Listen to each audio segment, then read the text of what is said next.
আসসালামু আলাইকুম এভরিওয়ান, আশা করছি সবাই ভালো আছো। আজকের এই ক্লাসে তোমাদের সকলকে স্বাগত। আজকের এই ক্লাসটা হচ্ছে চতুর্থ অধ্যায়ের অনুশীলনী 4.1 এর একদমই লাস্ট ক্লাস। আজকের এই ক্লাসের মাধ্যমে অনুশীলনী 4.1 ফুললি কমপ্লিট হবে।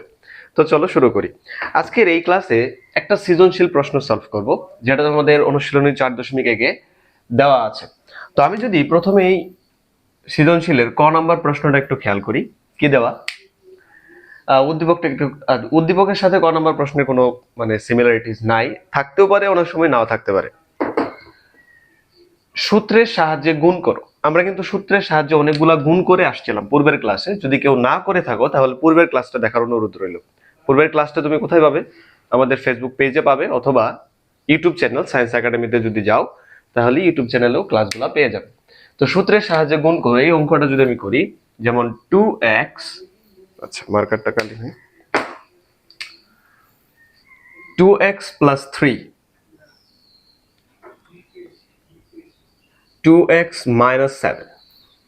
এটা দেখে কি মনে হচ্ছে? আমরা যে পূর্বের ক্লাসে একটা অঙ্ক করলাম না, x plus a into x plus b, that means x square plus a plus b into x plus ab।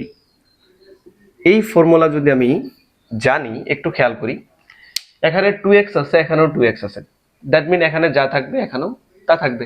এখানে x, এখানে x, প্লাস 3 মাইনাস 7। প্লাস 3 কে যদি আমি a ধরি আর মাইনাস 7 টা যদি b ধরি, তাহলে কিন্তু আমরা এই ফর্মুলা অনুসারে করতে পারি। কিভাবে?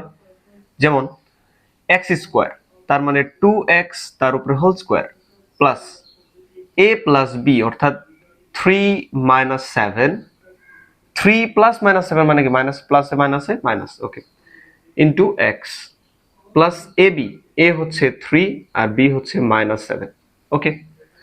এখান থেকে যদি একটু ক্যালকুলেশন করি তাহলে 4x স্কয়ার আসে, এখানে আসে কত? মাইনাস 4 ইন্টু 2x, 3 সাথে 21, এখান থেকে আসবে 4x square minus 8x minus 21। এটা কিন্তু আমরা সূত্রের সাহায্যে গুণ করে ফেললাম। আমরা কিন্তু নর্মালিও গুণ করতে পারতাম, কিন্তু আমাদের যেহেতু বলেই দিয়েছে যে সূত্রের সাহায্যে গুণ করো, তাহলে সূত্রের সাহায্যে গুণ করতে হবে। এবার আমরা খ নম্বর ম্যাথ প্রবলেমটা যদি দেখি, খ নম্বর কি বলছে? 2a square plus 2b square এর মান নির্ণয় করো। তার আগে আমাদের উদ্দীপকটা একটু দেখা উচিত। দেওয়া আছে দুইটি সংখ্যা a ও b, সংখ্যা দুইটাকে ওরা ধরে নিছে a এবং b, যেখানে a is greater than b, অর্থাৎ আমরা সংখ্যা এমন ভাবে ধরে নিছে a এবং b যেখানে এটা বড় b ছোট। সংখ্যা দ্বয়ের যোগফলের মান 12 এবং গুণফলের মান দেওয়া আছে 32। অর্থাৎ প্রশ্ন উদ্দীপকের মধ্যে যদি আমরা লিখি, তাহলে উদ্দীপক হতে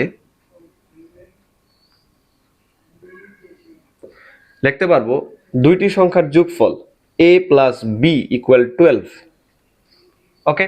ইভেন গুণফল a b দেওয়া আছে কত? 32। আমরা কিন্তু বাংলা কথাটাকে একটু প্রতীকের সাহায্যে উপস্থাপন করলাম। কিভাবে? দুইটি সংখ্যার যোগফল দেওয়া আছে 12 এবং গুণফল দেওয়া আছে 32। এখন আমাদের বের করতে হবে 2a স্কয়ার প্লাস b স্কয়ারের মান। তার মানে আমাদের বের করতে হবে 2a square plus 2b square. এটা যদি আমরা লিখি 2 into a square plus b square. এখন আমরা কিন্তু একটা ফর্মুলা জানি একদম direct, 2 into a square plus b square equal a plus b whole square plus a minus b whole square. কিন্তু একটা দুঃখের বিষয় হচ্ছে এখানে আমাদের a প্লাস b এর ভ্যালু দেওয়া থাকলেও a মাইনাস b এর ভ্যালুটা দেওয়া নাই। তো আমরা চাইলে a মাইনাস b এর ভ্যালুটা বের করে তারপর অঙ্ক করতে পারি, আবার না করেও করতে পারি। কিভাবে?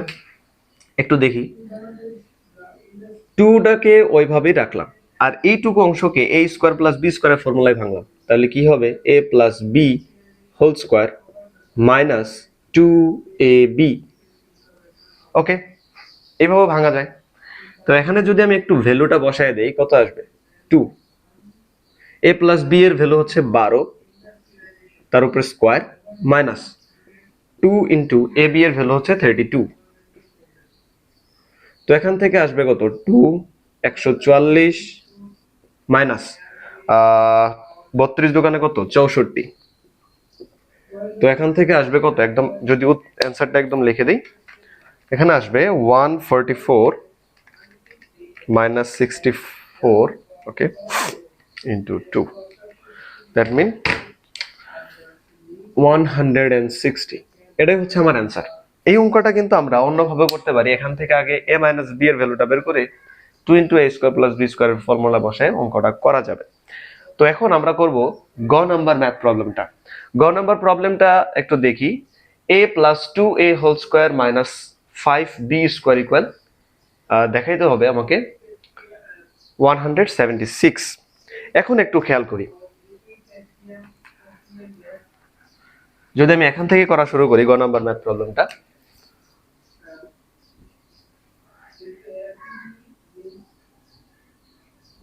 a প্লাস 2b তার উপরে whole square minus 5b square, এটাকে আমরা একটু রিসাইজ করে নেই। দেখি a plus b whole square, এটা একটা ফর্মুলা পড়ছে না? তাহলে a square plus 2ab plus b square minus 5b square রাখলাম। এখান থেকে কি আসবে, a স্কয়ার আসবে প্লাস 4ab আসবে, এখানে আসবে plus 4b square minus 5b square, okay. এখান থেকে আসবে a স্কয়ার, আর এখান থেকে একটু খেয়াল করি 4b square minus 5b square মানে হচ্ছে কি minus b square plus 4ab।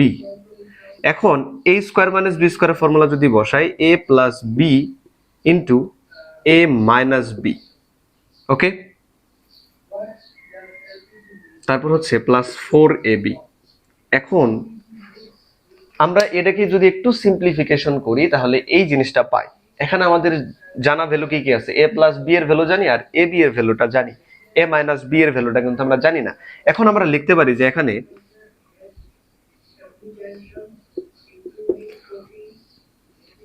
a minus b whole square equal a plus b whole square minus 4ab। এখন যদি এখানে ভ্যালুগুলা বসায় এখানে হবে 12 তার উপর স্কয়ার, কারণ a প্লাস b এর ভ্যালু কত দেওয়া আছে 12, মাইনাস 4 ইন্টু ab এর ভ্যালু দেওয়া আছে 32, তাহলে 32 বসাই।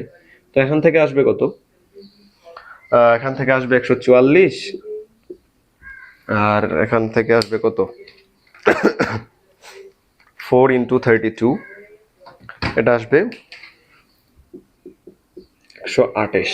তো এখানে যদি আমি একটু বিয়োগটা করে নেই, 144 মাইনাস 128, এটা আসবে 16। a minus b whole square এর মান যদি 16 হয় তাহলে ab এর মান কত আসবে, a মাইনাস b এর মান আসবে √16, দ্যাট মিন্স 4। তার মানে আমরা কিন্তু a প্লাস b এর ভ্যালু জানা থেকে আমরা কিন্তু সেখান থেকে a মাইনাস b এর ভ্যালুটা বের করতে পারি এই ফর্মুলা দিয়ে। মানে অনুসিদ্ধান্ত a minus b whole square equal a plus b whole square minus 4ab, এই ফর্মুলা দিয়ে কিন্তু আমরা করতে পারবো। এখন এই ভ্যালুটা যদি এখানে ইনপুট দিই তাহলে কিন্তু আমাদের অঙ্কটা হয়ে যাবে। তো একটু লিখি এখানে,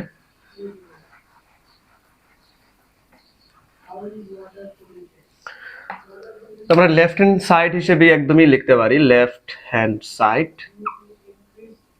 সাইড হিসেবে কি পাচ্ছিলাম, a plus b into a minus b তার সাথে প্লাস 4ab। এখন a প্লাস b এর ভ্যালু দেওয়া আছে 12, a মাইনাস b এর ভ্যালু বের করলাম 4 প্লাস 4 ইন্টু ab এর ভ্যালু দেওয়া আছে 32। তো এখান থেকে 4 বারং কত আসে, 4 দোকানে 8, 4 একে 4, তার মানে 4 বারং 48 প্লাস, আর এখানে কত আসে 128 মেবি আসে, একটু আগে করলাম 4 ইন্টু 32, তাহলে এটা আসে 128। এখন 128 আর 128 যদি যোগ করি প্লাস 48, এখানে আসে 176, যেটা কিনা আমাদের রাইট হ্যান্ড সাইড। তার মানে এই ম্যাথটা করার জন্য আমাদের বুঝতে হবে যে আসলে এখানে আসার পরে আমরা বুঝতে পারলাম কি a মাইনাস b এর ভ্যালুটাও দরকার। এইভাবে আমরা যদি অঙ্কটা করি একটু বুঝে বুঝে তাহলে কিন্তু আমরা যে কোনো ম্যাথ প্রবলেম খুব সহজেই সলভ করতে পারবো। তো আজকের এই ক্লাসটা এই পর্যন্তই। এই ক্লাসের মাধ্যমে আমি 5টা ক্লাস নেওয়া হয়েছে সম্ভবত। 5টা ক্লাসের মাধ্যমে আমি অনুশীলনী 4.1 ফুললি কমপ্লিট করলাম। এখন তোমাদের পালা, তোমরা যে কোনো ম্যাথ প্রবলেম এখন সলভ করতে পারবে এই বর্গ রিলেটেড। তো ততক্ষণ পর্যন্ত সবাই ভালো থাকো, সুস্থ থাকো। আল্লাহ হাফেজ।